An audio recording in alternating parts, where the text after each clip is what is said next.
se repitan periódicamente. Parece si continuamos con el tema fuerzas intermoleculares y empezamos a ver lo que es la presión de vapor. Debo hacer un pequeño spoiler, podría decirse, de que la presión de vapor es en realidad causada por un equilibrio de fases.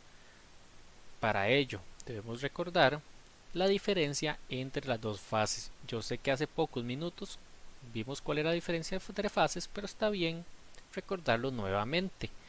Recordemos que las fases se diferencian únicamente por la distancia intermolecular que hay entre una y otra. No obstante, debo aclarar que si el agua se encuentra líquida a 25 grados, no es necesariamente cierto que toda el agua que se encuentra a 25 grados está líquida. ¿Por qué? Porque en realidad lo que ocurre es que las sustancias a nivel molecular se encuentran separándose de la fase en la que están hacia la gaseosa. Entonces, lo que ocurre, en realidad, supongamos el ejemplo del agua líquida, que es un ejemplo de presión de vapor conocidísimo, donde tenemos agua líquida acá, y esta agua líquida está saliendo de la fase líquida, molecularmente unas moleculitas, unas cuantas, salen, migran hacia el espacio que tenga disponible, salen y cuando están cerca de la superficie vuelven a entrar, pero en el momento que entra una, sale otra en otro lado. A esto se le llama un equilibrio dinámico y eso es lo que causa la presión de vapor. La presión de vapor se da a diferentes temperaturas con una magnitud diferente para una sustancia, lo cual suena bastante lógico porque entre más temperatura, mayor es la energía cinética y por ende las moléculas van a estar más inquietas y van a querer salir más a un espacio mayor donde no tengan que chocar con otra molécula. No obstante, hay que recalcar que, como les vengo diciendo, esto no pasa ilimitadamente. En un espacio cerrado hay un límite superior en el cual el agua está en ese equilibrio, y esto es lo que se conoce como la presión de vapor de una sustancia. Les pongo una pregunta. ¿Cómo creen ustedes que se seca la ropa? Muchos dirán, ah, sí, es que se evapora. No, no es cierto. Si se evaporara, para que se ocupe que se evaporara así a temperatura de evaporación, debería llegar a la temperatura de la ropa a 100 grados y en muchos casos eso dañaría la ropa. Igual, el sol no va a llegar a esa temperatura aquí en la Tierra a no ser que se ponga un espacio refractario y muchas otras condiciones. Lo que ocurre es justamente esto, como el agua se encuentra en un equilibrio dinámico, donde está el agua líquida, sale, entra, sale, entra, sale, entra, tenemos ropa mojada que está el agua haciendo esto con la presión de vapor, con la cantidad de vapor de agua que hay en el ambiente, pasa viento, se lleva el agua superficial que hay en la ropa y vuelve a estar en este estado, donde el agua líquida solamente está así, no tiene agua aquí flotando. Entonces, ¿qué va a hacer inmediatamente el agua? Intentar alcanzar este equilibrio dinámico, volviendo nuevamente acá, donde el agua entra, sale, sale, entra, sale, entra, sale, entra. Vuelve a pasar otra ráfaga de viento, se vuelve a llevar el agua a este estado, y así va, llevándose poco a poco el agua que está saliendo de la tela, hasta el punto en que ya no quede agua. Por eso es que se seca la ropa. Vamos retirando poco a poco el agua que se encuentra de más en la ropa. Por eso es que se secan las cosas, simplemente por este equilibrio de fases que se va perdiendo poco a poco el agua, pero el equilibrio se mantiene igual. Y si ustedes ven los datos que vamos a ver a continuación, esta presión es totalmente independiente a la cantidad de sustancia que quede. En otras palabras, la presión va a ser fija a una temperatura dada. Ok, ¿qué les parece si continuamos? Aquí les mencioné qué ocurre si cambiáramos la temperatura. Veamos la presión de vapor de diferentes sustancias. Si vemos el etilenglicol es una sustancia que es como pegar dos alcoholes, dos etanoles, que ya conocemos bastante bien la molécula del etanol, pero los dos extremos tienen dos OHs. Si vemos la presión del etilenglicol es de 500 pascales. Bajamos y vemos que la del agua es de 2,34 kilopascales. Ya eso sube aproximadamente casi 4 veces y media la presión, solamente por el hecho de que el agua es un poco menor en tamaño. Luego sigue el etanol con 5,83 kilopascales, la acetona 24,5, el éter etílico 58,7, el acetaldehído 98,7 y el butano 220 kilopascales. Ahora al otro lado veamos los puntos de ebullición de cada una de estas sustancias. El etilenglicol es de 198 kilopascales, el agua está a 100, el etanol se encuentra a 78,4, la acetona 56 grados, el éter etílico 34,6, el acetaldehído 20,2 y el butano está a 0. Por supuesto, debemos notar que la presión de vapor de estas sustancias se las di a 20 grados y los puntos de ebullición a 101,325 kilopascales, que eso es aproximadamente una atmósfera. Ok, ahora les meto esta pregunta. Ustedes logran ver las tendencias, no solamente hay una, hay por lo menos dos. La primera es que si vemos estructuralmente cada una de estas sustancias y las relacionamos con las fuerzas intermoleculares, que es el tema que estamos viendo, vemos que entre mayor sea la intensidad de la fuerza intermolecular, mayor va a ser el punto de ebullición, que eso ya lo conocíamos, pero también entre mayor sea la fuerza intermolecular que esté asociada a la sustancia, menor va a ser la presión de vapor. En otras palabras, entre más débil es la fuerza intermolecular, más fuerte va a ser la presión de vapor a una misma temperatura para las sustancias. Ahora vemos la siguiente pregunta: ¿qué pasará si la presión de vapor iguala a la presión atmosférica? Es una excelente pregunta. Si ustedes ven la presión de vapor acá, se encuentra a 20 grados. Y si vemos la temperatura y la presión de vapor, vamos relacionando estos dos valores, aquí está muy lejos de estar igual que la presión atmosférica y la temperatura es muy alta y va aumentando conforme bajamos el punto de ebullición hasta que llegamos, por ejemplo, aquí al acetaldehído. Vemos que el punto de ebullición del acetaldehído es de 20,2 y la presión de vapor a 20 grados exactos es 98,7. ¿Qué vemos de esto? 98,7 es casi este valor de 101. O sea, 99 a 101 la diferencia 0,2 grados. Básicamente lo que se puede concluir de esto es que si la presión de vapor de una sustancia iguala a la presión atmosférica, en ese punto se da el cambio de fase. Por ende, ahí es donde está el punto de ebullición de una sustancia.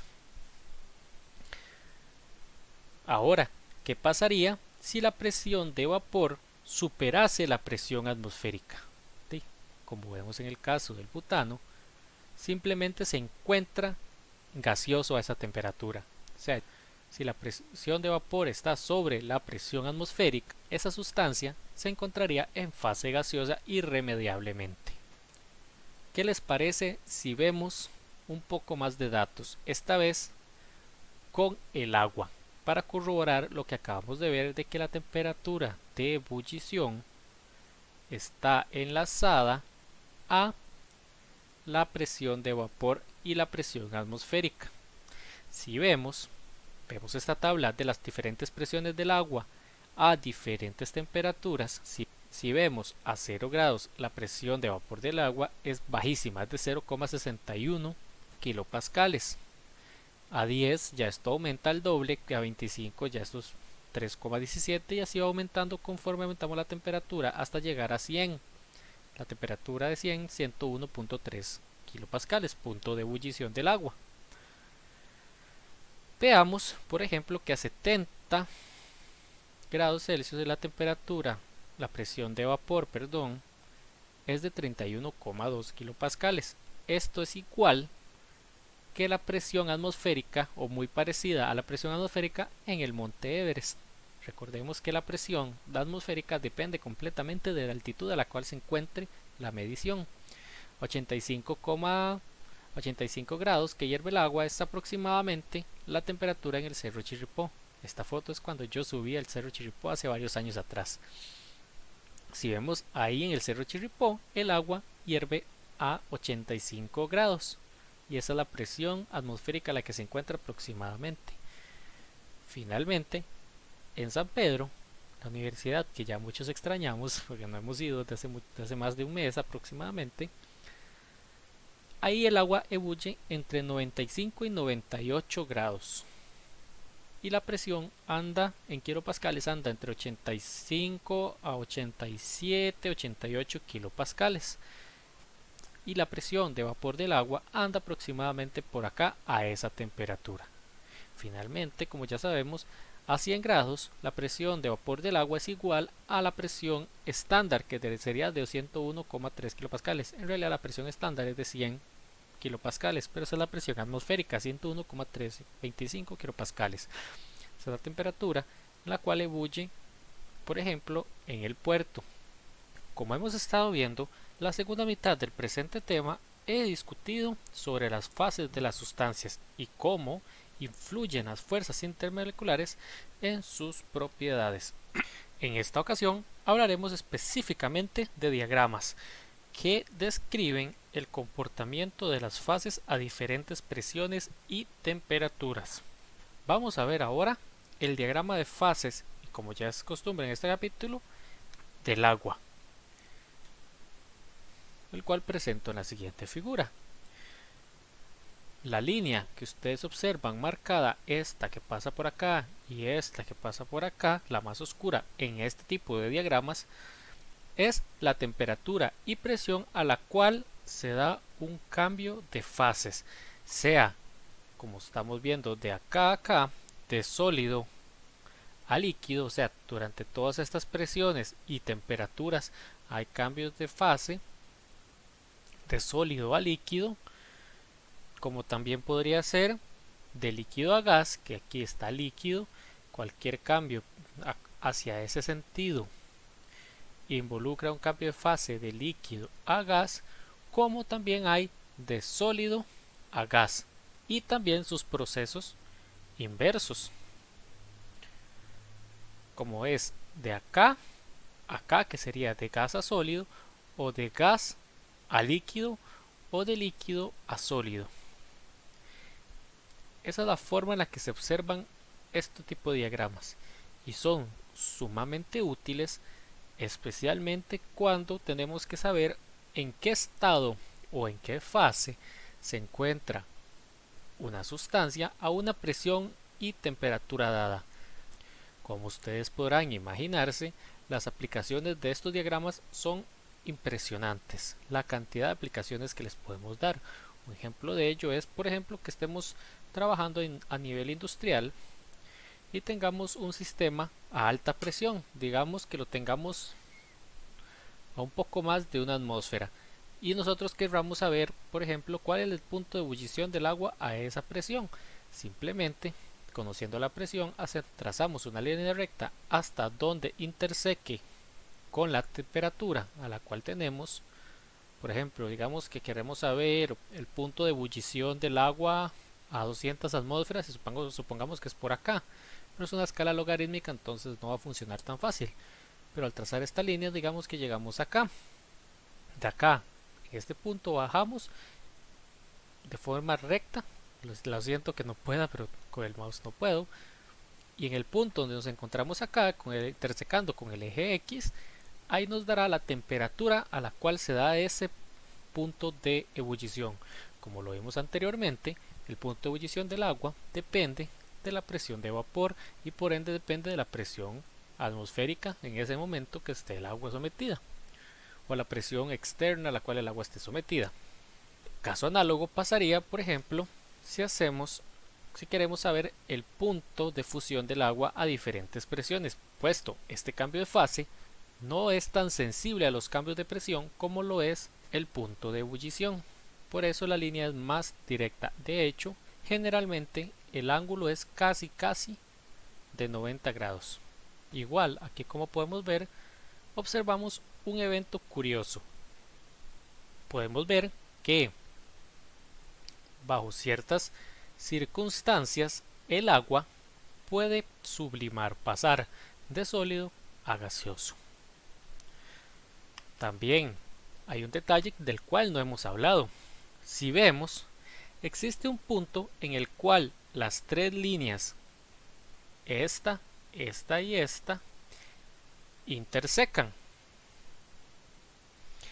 Este punto es conocido como punto triple. Allí, a esa temperatura y a esa presión específica, las tres fases se encuentran en un equilibrio dinámico particularmente asombroso. La imagen de portada de esta presentación es justamente el punto triple de una sustancia, donde, si ponemos atención,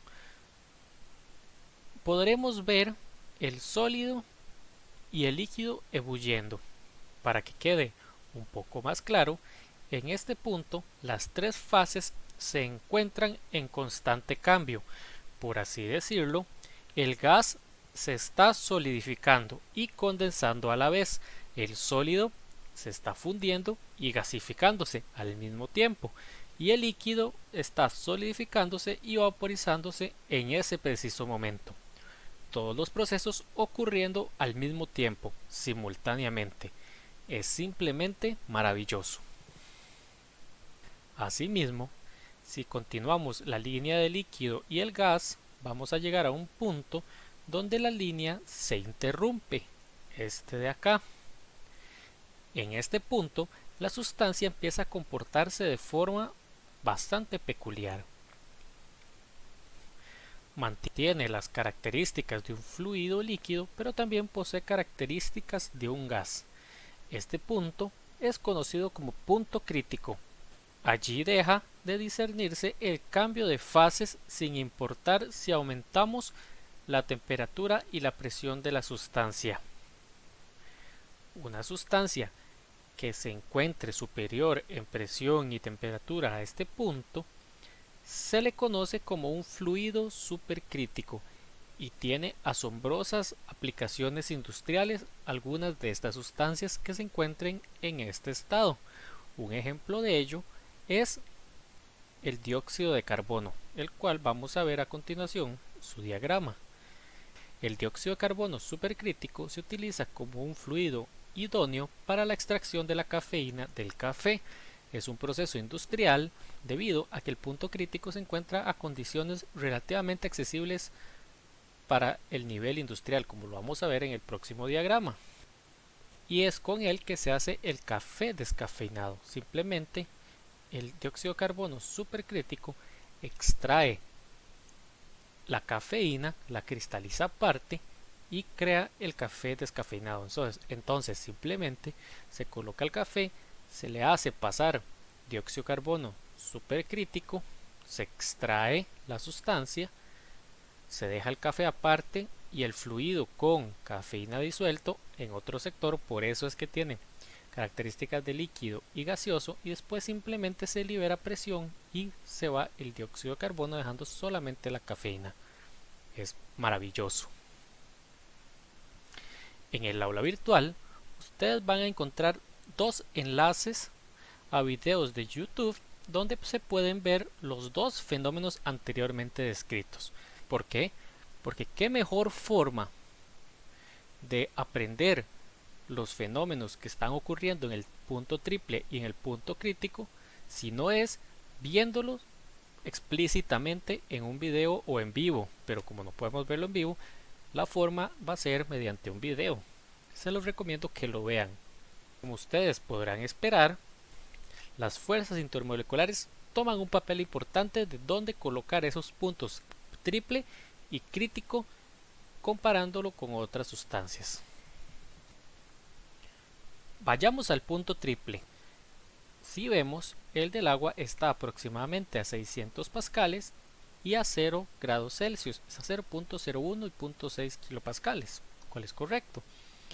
En cambio, el del dióxido de carbono, no se pudo trazar la línea, pero si ustedes ven, está aproximadamente 200 kilopascales y menos 57 grados Celsius. Si ven, en el caso del agua, se ocupa mayor temperatura para llegar a este punto triple, pero menor presión comparado con el del dióxido de carbono. Esto ocurre parecido con otras sustancias en dependencia de las fuerzas intermoleculares que sean predominantes, donde entre menos intensa, más alta será la presión necesaria para llegar a ese punto y más baja será la temperatura necesaria para alcanzarlo.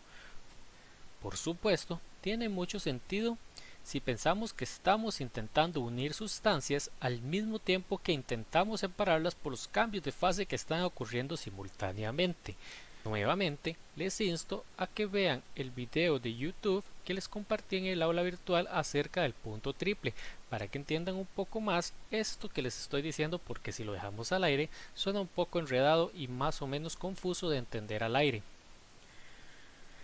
En el caso del punto crítico, es directamente proporcional en ambos casos a la intensidad de las fuerzas intermoleculares. Si vemos en el caso del agua, este punto está a 22.000 kilopascales, está brutalmente alto, y la temperatura se ocupa de 374 Kelvin, o sea, aproximadamente 100 grados Celsius. En cambio, en el del dióxido de carbono, vemos que se alcanza a menos de 10.000 kilopascales y a menos de 25 grados Celsius. Entonces vemos que en este caso del punto crítico, la magnitud de presión y temperatura es directamente proporcional a la intensidad de las fuerzas intermoleculares que posea la sustancia. Les recomiendo que busquen una tabla de estos puntos, tanto el crítico como el triple, con diferentes sustancias y observen las diferencias que hay entre ellas y asócienlas con las intensidades de la fuerza intermolecular predominante. Nuevamente repasemos una de las mejores utilidades que tienen estos tipos de diagramas para los fines prácticos. Por ejemplo, yo les podría preguntar, ustedes podrían encontrarse en la vida diaria una interrogante que ustedes estén trabajando en la industria y topen con un problema como el siguiente: a 3 atmósferas, ¿en qué condición se encuentra el agua si está a 100 grados Celsius? Es una pregunta muy sencilla. De eso es muy recurrente, por ejemplo, en aplicaciones industriales donde se trabajan a altísimas presiones. Bueno, 3 atmósferas puede ser aproximadamente por acá. Si vemos, trazamos la línea por acá, vemos que llegamos como por acá. Entonces vemos que el agua a 3 atmósferas y a 100 grados Celsius está en estado líquido. Podríamos hacer lo mismo, digamos, a una menor presión. ¿En qué estado se encuentra el agua a 70 grados Celsius y a, podríamos decir que 10 kilopascales, o sea, una décima de atmósfera? Igualmente es un caso bastante común encontrarse ese tipo de interrogantes. Bueno, digamos que aquí aproximadamente esté los 70 grados Celsius y las 10 kilopascales que esté por acá. Entonces, si alineamos acá con acá, vemos que en esas condiciones el agua ya se encuentra en forma gaseosa. Eso aplica para todos los diagramas de fases y generalmente los diagramas de fases se distribuyen igual que este, donde a la izquierda se encuentra el sólido, arriba se encuentra el líquido y abajo se encuentra el gas. Si ustedes se preguntan ¿cuál es la forma óptima de construir estos diagramas? Es bastante sencillo. Simplemente se traza los puntos de ebullición y la presión a la cual se encuentra cada uno de estos cambios de fase poco a poco hasta obtener finalmente una gráfica de esta forma, donde va aumentando progresivamente hasta llegar al punto crítico o hasta que ya las capacidades de la sustancia o del mismo equipo no lo permitan. Y con esto hemos concluido el tema 2 del curso de Química General 2, esta vez en modalidad virtual. Los espero la próxima semana, donde ya comenzaremos con el tema 3 que corresponde a disoluciones. Nos vemos en la próxima y les insto a que estudien y no dejen de saciar su curiosidad. Nos vemos.